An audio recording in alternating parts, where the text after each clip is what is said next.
Secretary Limanon.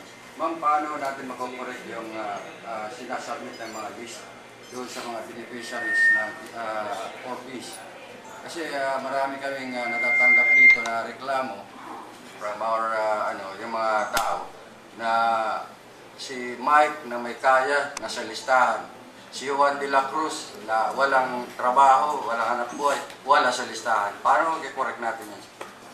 I-text lang po nyo ang pangalan, ang lugar, at kung sino yung nagre-reklamo. Kasi yun nga po yung nagiging paraan na kapag delist na kami, na alis sa listahan ng 171,000 plus families nationwide dahil po doon. So kung meron po kayong alam na ganyang klaseng reklamo, ibigay lang po ninyo sa amin kasi dito po, ang natatanggap namin, Mondragon, Lope de Vega, Las Navas, Palapag, at